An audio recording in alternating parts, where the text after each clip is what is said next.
नमस्कार आपनालोक सकलोके पुनर्बार स्वागतम नाजमाई मजिद बंधुसकल बलगते चाওক আজি 9টা गुरुत्वपूर्ण खबर।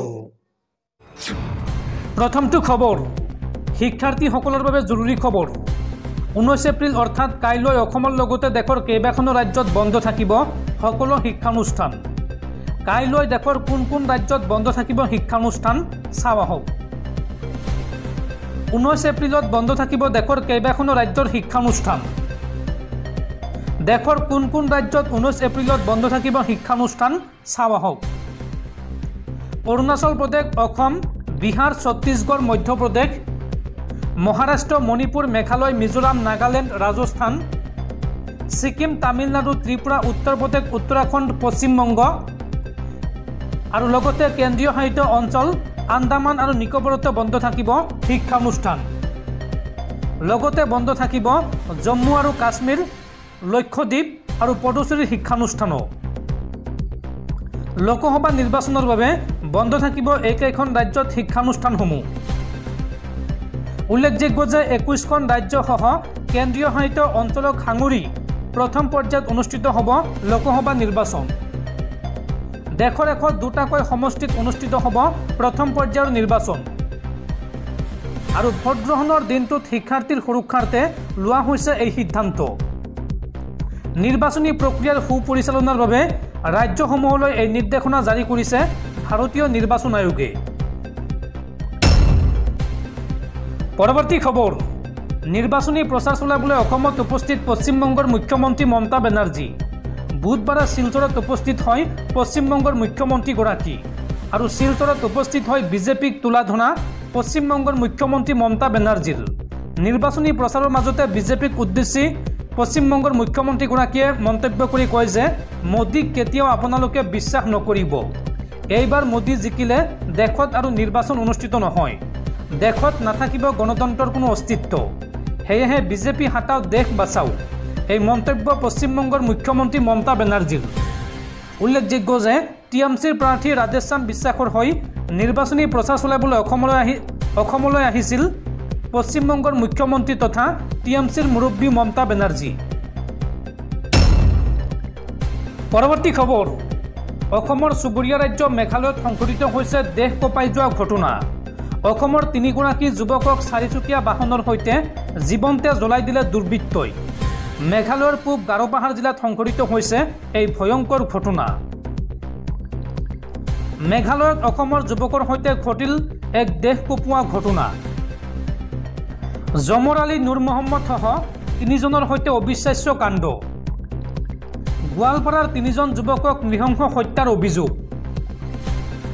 ভস্মীভূত অৱস্থাত উদ্ধাৰ কৰা হৈছে যুৱককেইজনে লৈ যোৱা চাৰিচকীয়া বাহনখন। কালি ছুইফ্ট ডিজায়াৰ বাহনেৰে মেঘালয়লৈ গৈছিল 3জন আৰু আজি পুৱাৰ ভাগত উদ্ধাৰ হৈছে ভস্মীভূত বাহনসহ 3ওৰে অগ্নিদগ্ধ মৃতদেহ।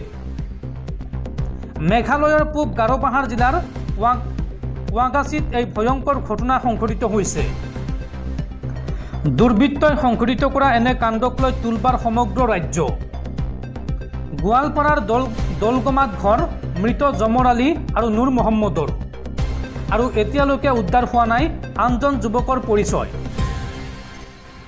বন্ধুসকল তাৰপিছত 4 নম্বৰ খবৰটো জনোৱাৰ আগতে আপোনালৈ এটা সৰু ৰিকুৱেষ্ট, যদি তেওঁলোকে এইটো ভিডিঅ'ত লাইক কৰা নাই তেন্তে প্লিজ এটা লাইক কৰি দিয়ক আৰু এনেকুৱা ধৰণৰ নতুন নতুন ভিডিঅ' পাবলৈ চেনেলটো ছাবস্ক্ৰাইব কৰি কাষত থকা বেল আইকনটো প্ৰেছ কৰি ৰাখক।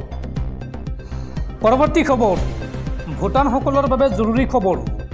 সমাগত 2024 লোকসভা নিৰ্বাচন আৰু এইবাৰ নিৰ্বাচনত ভোট দিবলৈ যাওঁতে আপোনাক কি নথিপত্ৰৰ প্ৰয়োজন হ'ব, কি নথি লৈ আপুনি যাব লাগিব ভোট কেন্দ্ৰলৈ আৰু নতুন ভোটাৰো যদি এতিয়ালৈকে ভোটাৰ কাৰ্ড পোৱা নাই তেওঁলোকে কেনেকৈ দিব ভোট চাও আহক এই সন্দৰ্ভত সবিশেষ। ভোট দিবলৈ যাওঁতে কি নথি লৈ যাব লাগিব আপুনি। ভোটাৰসকলৰ বাবে অত্যন্ত গুৰুত্বপূৰ্ণ খবৰ। ভোটাৰ তালিকাত নাম থকাৰ পাছতো যদি ভোটাৰ কাৰ্ড নাই তেন্তে কেনেকৈ দিব ভোট চাও আহক। ভোটদানৰ বাবে ইপিক উপলব্ধ নহ'লে কি পৰিচয় পত্ৰৰ জৰিয়তে আপুনি দিব পাৰিব ভোট চাও আহক। 12 ধৰণৰ পৰিচয় পত্ৰৰ জৰিয়তে ভোটাৰ কাৰ্ড নাথাকিলেও ভোটদান কৰিব পাৰিব। কি এই নথিপত্ৰসমূহ চাওঁ আহক। ভাৰতীয় পাছপৰ্ট, ড্ৰাইভিং লাইচেন্স, বেংক বা ডাকঘৰৰ ফটোযুক্ত পাছবুক, পেন কাৰ্ড, আধাৰ কাৰ্ড, ফটোযুক্ত পেঞ্চনৰ নথি, unique disability ID card, Mahatma Gandhi ৰাষ্ট্ৰীয় গ্ৰাম্য নিশ্চিত নিয়োগ আঁচনিৰ অধীনৰ জব কাৰ্ড, শ্ৰম মন্ত্ৰালয়ৰ আঁচনিৰ অধীনত প্ৰদান কৰা স্বাস্থ্য বীমা স্মাৰ্ট কাৰ্ড, সাংসদ, বিধায়ক, বিধান পৰিষদৰ সদস্যসকলৰ বাবে প্ৰদান কৰা চৰকাৰী পৰিচয় পত্ৰ। ভোটাৰ কাৰ্ড নাথাকিলেও ইয়াৰে যিকোনো এবিধ নথিৰে আপুনি দিব পাৰিব ভোট।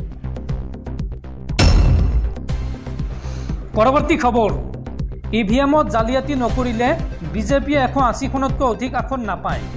এই দাবী কংগ্ৰেছ নেত্ৰী প্ৰিয়ংকা গান্ধীৰ।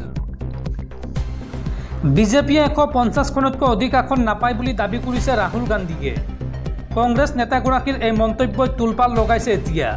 আৰু এইবাৰ কংগ্ৰেছ নেত্ৰী প্ৰিয়ংকা গান্ধীয়ে ৰাহুল গান্ধীৰ দৰে বিজেপিৰ আসনৰ সম্পৰ্কত ভৱিষ্যতবাণী কৰিছে। উত্তৰ প্ৰদেশৰ চাহাৰানপুৰত দলীয় কাৰ্যসূচীৰ পিছত প্ৰিয়ংকা গান্ধীয়ে কয় যে বিজেপিয়ে কোনো প্ৰকাৰে 180খনতকৈ অধিক আসন নাপায়। একে সময়তে মূল্যবৃদ্ধি আৰু নিবনুৱা সমস্যাক লৈ তেওঁ মোদী চৰকাৰক সমালোচনা কৰে। প্ৰিয়ংকাৰ ভাষাত 400 পাৰ কৰাৰ যিমানে শ্লোগান নিদিয়ক কিয় EVMত জালিয়াতি নকৰিলে 180খনতকৈ অধিক আসন নাপায়। এনেদৰে প্ৰিয়ংকা গান্ধীয়ে বিজেপিৰ নাম নোলোৱাকৈ EVM ৰেগিঙৰ অভিযোগ উত্থাপন কৰে। তেওঁৰ মন্তব্য, কি ভিত্তিত তেওঁলোকে 400তকৈ অধিক আসন পোৱাৰ দাবী কৰিছে নাজানো। ইতিমধ্যে তেওঁলোকে কিছু জালিয়াতি কৰা যেন লাগে আৰু সেইবাবেই তেওঁলোকে 400ৰো অধিক আসন লাভ কৰাৰ দাবী কৰিছে। এই মন্তব্য কংগ্ৰেছ নেত্ৰী প্ৰিয়ংকা গান্ধীৰ। বিজেপিৰ আসনক লৈ মুখ মেলিলেও প্ৰিয়ংকা গান্ধীয়ে ইণ্ডিয়া মিত্ৰজোঁটৰ আসনখনৰ বিষয়ে পোনপটীয়াকৈ একো ক'ব বিচৰা নাই। তেওঁৰ মতে, মই কোনো জ্যোতিষী নহয়, কিন্তু আমি এবাৰ ভাল সংখ্যক আসন পাবলৈ ওলাইছোঁ। যোৱাবাৰতকৈ আমি অধিক আসন পাম। মানুহে পৰিৱৰ্তন বিচাৰে। উত্তৰাখণ্ড, ৰাজস্থানলৈ গৈছিলোঁ। এই ৰাজনীতি চাই মানুহ ভাগৰি পৰিছে। খৰচ কৰিবলৈ মানুহৰ টকা নাই। সাধাৰণ মানুহৰ সমস্যাক লৈ মৌন বিজেপি। এই মন্তব্য কংগ্ৰেছ নেত্ৰী প্ৰিয়ংকা গান্ধীৰ। পৰৱৰ্তী খবৰ, দেশৰ ৰাষ্ট্ৰীয় ঘাইপথত পুনৰ ভয়ংকৰ পথ দুৰ্ঘটনা। আৰু এই ভয়ংকৰ পথ দুৰ্ঘটনাত থিতাতে মৃত্যু হৈছে 10জনকৈ লোকৰ। পুনৰ ভয়ংকৰ পথ দুৰ্ঘটনাত কেইবাজনো লোকে হেৰুৱালে প্ৰাণ। দ্ৰুতবেগী বাহনে পিছফালৰ পৰা খুন্দিয়ালে ট্ৰাকক। আৰু এই দুৰ্ঘটনাত থিতাতে নিহত হৈছে 8জনকৈ লোক। আন এজনক সংকটজনক অৱস্থাত হাস্পতালত ভৰ্তি কৰোৱা হৈছে। চিকিৎসালয়ত আন 2জনক মৃত ঘোষণা চিকিৎসকৰ। এই দুৰ্ঘটনাটোত মুঠ 10জনকৈ লোকে সাৱটিলে কৰুণ মৃত্যু। আহমেদাবাদ বৰোডা এক্সপ্ৰেছ হাইৱেত সংঘটিত হৈছে এই কৰুণ ঘটনা। পৰৱৰ্তী খবৰ, নাগৰিকত্ব সংশোধনী আইন চমুকৈ কাক লৈ ডাঙৰ খবৰ। কাৰ অধীনত আবেদনৰ ৰেকৰ্ড ৰখাৰ কোনো ব্যৱস্থা নাই, এই কথা জনাইছে কেন্দ্ৰীয় গৃহ মন্ত্ৰালয়ে। তথ্য জনাৰ অধিকাৰ চমুকৈ RTIৰ আবেদনৰ উত্তৰত কেন্দ্ৰীয় গৃহ মন্ত্ৰালয়ে কয় যে নাগৰিকত্ব সংশোধনী আইন 2019 আৰু 11 মাৰ্চত অধিসূচনা কৰা ইয়াৰ নিয়মৰ অধীনত অনলাইন যোগে দাখিল কৰা নাগৰিকত্বৰ আবেদনৰ ৰেকৰ্ড ৰখাৰ কোনো ব্যৱস্থা নাই। বঙালীৰ অধিকাৰৰ বাবে কাম কৰা বুলি দাবী কৰা বাংলা পক্ষ নামৰ সংস্থাটোৱে দাখিল কৰা RTI আবেদনত কাৰ নিয়মৰ অধিসূচনা জাৰি কৰাৰ দুদিন পিছৰ অৰ্থাৎ 12 আৰু 13 মাৰ্চত গৃহ মন্ত্ৰালয়ে প্ৰদান কৰা ৱেবছাইটৰ জৰিয়তে নাগৰিকত্বৰ বাবে আবেদন কৰা লোকৰ সংখ্যাৰ তথ্য বিচাৰিছিল। কেন্দ্ৰীয় গৃহ মন্ত্ৰালয়ে এই সন্দৰ্ভত এক উত্তৰত উল্লেখ কৰিছে যে তথ্যসমূহ আপোনালোকে বিচৰা ধৰণে ৰখা হোৱা নাই, কাৰণ নাগৰিকত্ব আইন 1955 তথা নাগৰিকত্ব সংশোধনী আইন 2019 আৰু ইয়াৰ অধীনত কৰা নিয়মত লাভ কৰা নাগৰিকত্ব আবেদনৰ ৰেকৰ্ড ৰখাৰ ব্যৱস্থা নাই।